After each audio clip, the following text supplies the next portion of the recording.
Left in the NBA season. The Western Conference is an absolute traffic jam. And speaking of traffic, we start right across the street, where the Lakers are clinging to that 3 seed in the West. Yep, Rockets, Lakers, crypto. Lakers clinch the 3 seed in the West with a win or a Clippers loss. Less than a minute into the first quarter, Luka Doncic, off that emotional big win in Dallas, has it in the post, throws a lob to LeBron James, who does the rest.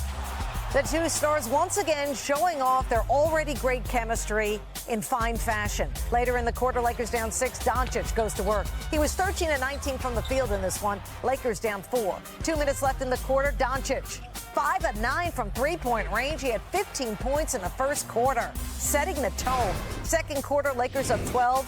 LeBron James, 14.6 assists in the first half. He would end up with 14 points in the entire game.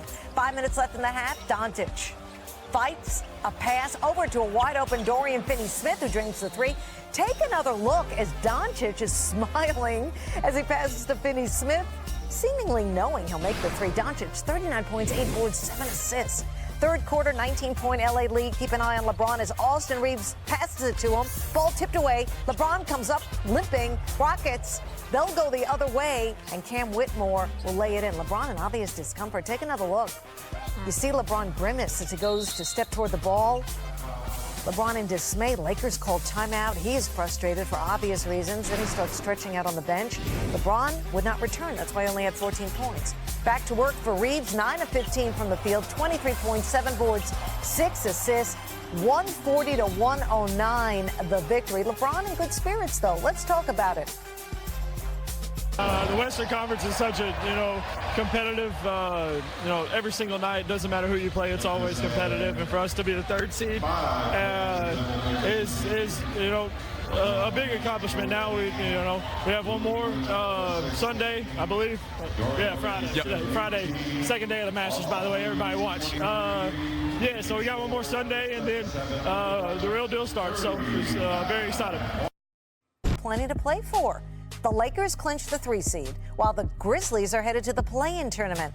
But the Timberwolves can finish between 4th and 8th, while the Clippers, Nuggets, and Warriors can all finish as low as 7th.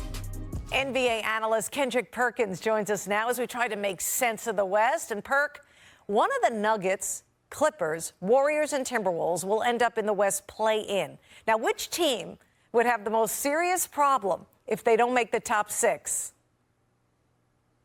Well, Linda, first of all, can we give a moment and give flowers to Adam Silver in the NBA for the addition of the play-in tournament? Love it. It's been the best thing that has happened to the NBA the last 10 years. You know what I like to call it? Because we're getting high-level basketball. What you call it? I call it April anxiety. Do you like that?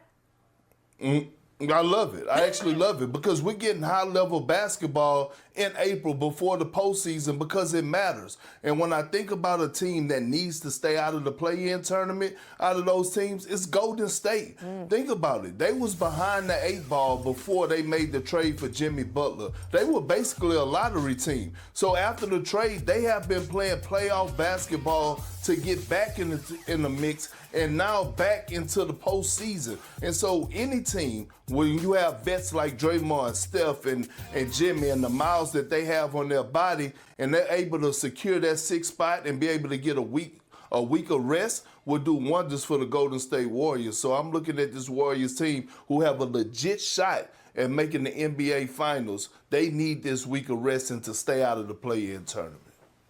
Ultimately, Perk, everybody in the West is looking up at OKC. We agree. From these group of teams trying to break out, which one poses the biggest threat to the Thunder? The team that had the Western Conference Player of the Week last week, the Los Angeles Clippers, because I'm looking at Kawhi Leonard Jordan, and he's looking healthy, and he's looking back, and he's looking like one of the elite two-way players that this game has ever seen. And I'm watching guys like a Zubac, who's averaging a monster double-double, play his role to a T.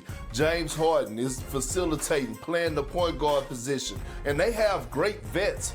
Derrick Jones Jr., He was a guy that helped Dallas last year go to the NBA Finals. I'm looking at a guy like Chris Dunn, who's been a defensive menace for Ty Lue. You have vets like Nicholas Batum and Patty Mills coming in off the bench. This Clippers team is very dangerous. They're actually my sleeper in the Western Conference, well coached by one of the best coaches in the game in Ty Lue. The West definitely need to stay away from the Los Angeles Clippers, and they definitely got a shot at making it to the NBA Finals. Dangerous and deep. It's a winning formula. It works for OKC. Why not the Clippers? Can't wait for Sunday when all 30 teams play their final game and the playoff picture in the West will finally be revealed. Perk, you're the best. Thanks.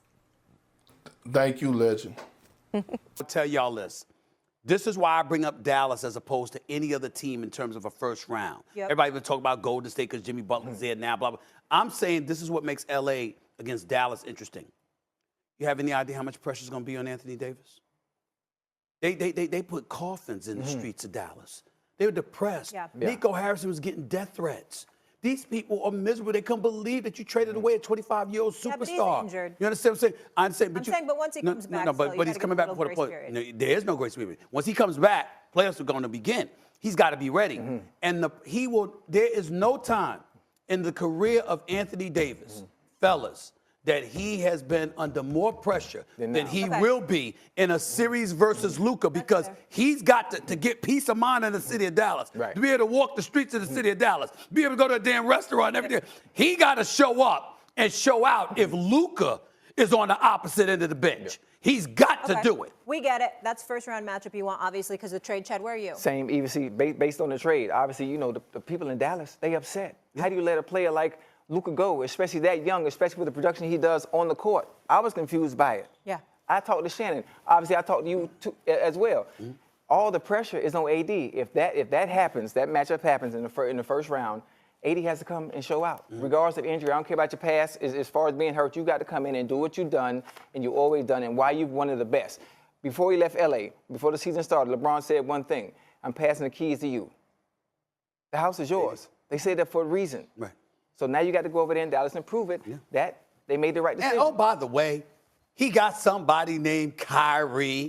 Let's be very clear. LeBron doesn't win a championship in Cleveland if it were not for Kyrie. Averaged 27 that season. Well, you keep put on the show, by the way. The great block, sure. But who hit the three to win the chip? Let's be clear. Got another one last night. Who had a triple-double in Game 7? Who led everybody in points, rebounds, assists, blocks, steals? Who did that? I got to go back to those. And you keep saying he wasn't the one without him. But all I know, LeBron has gone 2 other locations and won championships. Now, you tell me the championship somebody has gone without GOAT James and won a championship. I'll wait, because we only got another hour and 45 minutes. But here you go. Shay, I want to get back to the topic, though, because both Stephen A. and Chad want to see Dallas, L.A. in the first round. If the season ended today, they would face the Warriors, obviously, if they won the play-in tournament. Which first-round matchup do you want for the Lakers? The Warriors. The Warriors. Because all of a sudden, Jimmy Butler now they're back being the 2017-18 Warriors. I want the Warriors. I want Chef Steph. I want GOAT James, because now he got somebody to ride with him. It ain't no more Clay, Draymond, and KD. No, with Steph Curry. Now he got somebody. Because remember what happened last time he had somebody healthy? Huh? Are you sure? Are you sure you saying Golden State because you're not scared of Dallas?